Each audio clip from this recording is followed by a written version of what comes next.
اتنا اطمینان کہ یمن سے جوان عورت چلتی ہے اور مدینہ طیبہ پہنچتی ہے اور پورے راستے میں کوئی اس کی طرف آنکھ اٹھا کر دیکھنے والا نہیں ہوتا.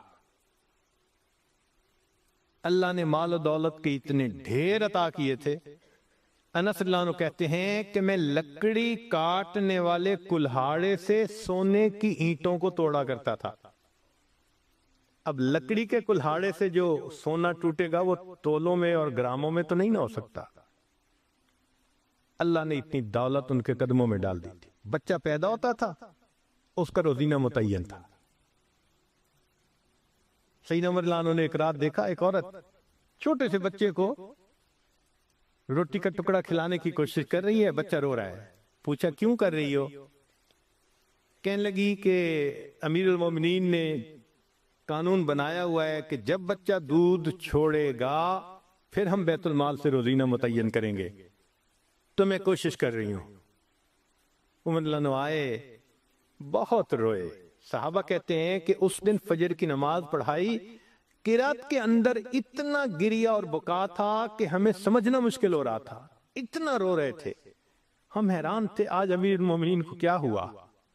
نماز پڑھانے کے بعد منبر پر بیٹھے، عمر کے اوپر اللہ رحم کرے اس نے کتنے بچوں کی جان لی ہوگی. مقصد یہ تھا کہ میں نے جو یہ قانون بنایا تو کتنی ماؤں نے معصوم بچوں کے دودھ چھڑوائے ہوں گے اور وہ دودھ سے محروم ہوں گے میری وجہ سے.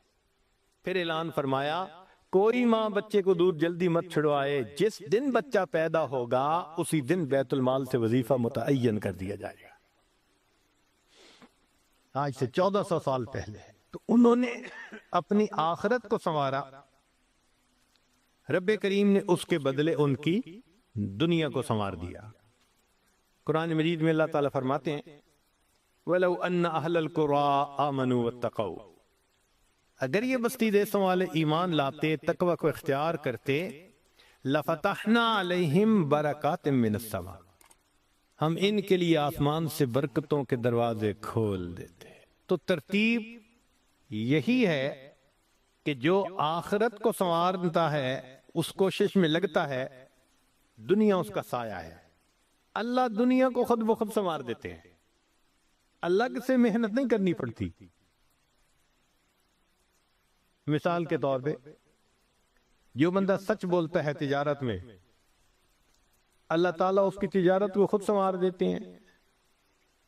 قسم اٹھا کے یہ بات کہی جا سکتی ہے کہ سچ بولنے والا تاجر کبھی مفلس نہیں ہو سکتا. پاسبل ہی نہیں کہ سچ کی بنیاد ہو اور اس میں برکت نہ ہو. تو دو باتیں ہیں، جو شخص اپنے اعمال کو سنوارتا ہے اللہ تعالی حالات کو سنوار دیتے ہیں، جو اپنی آخرت کو سنوار لیتا ہے اللہ تعالیٰ اس کی دنیا کو سنوار دیتے ہیں.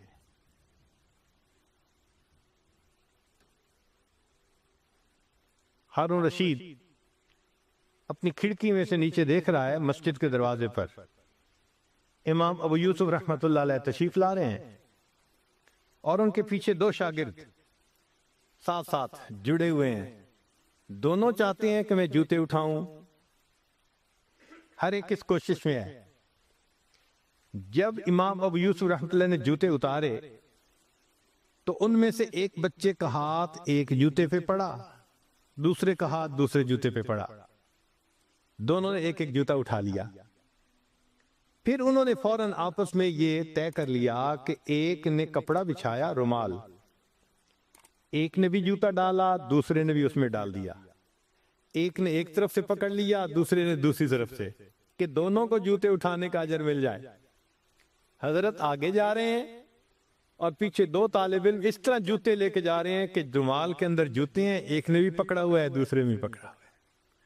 ہارون رشید نے دیکھا تو ٹھنڈی سانس لی. بیوی نے پوچھا ہارون رشید کیا ہوا؟ کہنے لگا یوں تو دنیا ہمیں بادشاہ کہتی ہے، ہمارے جوتے اٹھانے کے لیے بھلا کون جھگڑتا ہے. یوں تو دنیا ہمیں بادشاہ کہتی ہے، ہمارے جوتے اٹھانے کے لیے بھلا کون جھگڑتا ہے.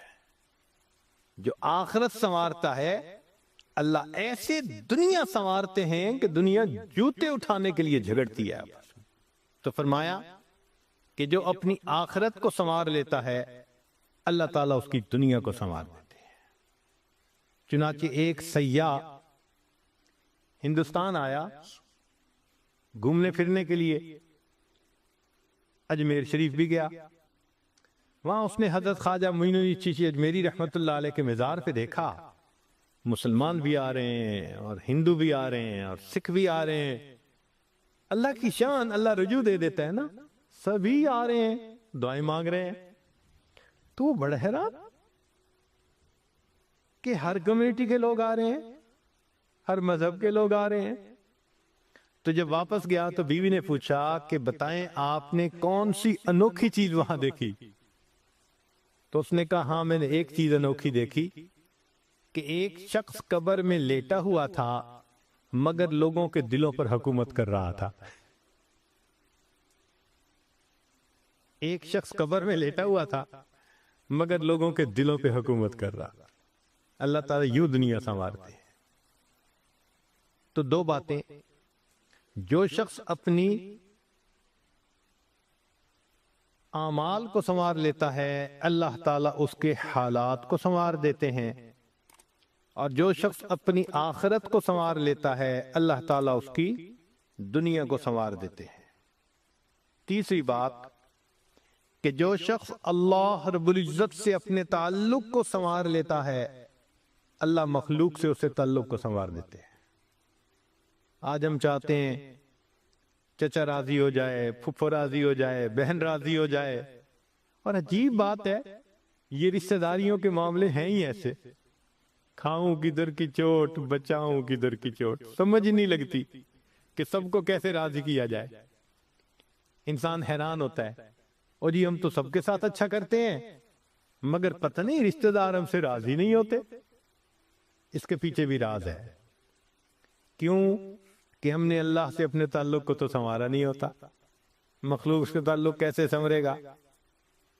تو فرمایا کہ جو شخص اللہ رب العزت سے اپنے تعلق کو سنوار لیتا ہے اللہ تعالیٰ مخلوق کے ساتھ اس کے تعلق کو سنوار دیتے ہیں۔ اگر اس کی مثال دیکھنی ہے تو نبی علیہ الصلوۃ والسلام کی مبارک زندگی کو دیکھیے۔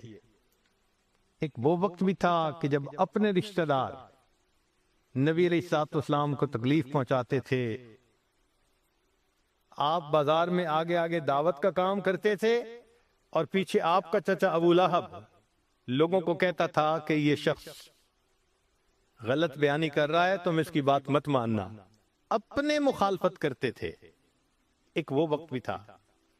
پھر ایک وہ وقت آیا کہ جب اپنوں نے مکہ مکرمہ میں جینا تنگ کر دیا اور نبی علیہ الصلوۃ والسلام نے بیت اللہ کو دیکھ کر کہا بیت اللہ میں تجھے کبھی نہ چھوڑتا مگر مکہ کے رہنے والے مجھے یہاں بسنے نہیں دیتے۔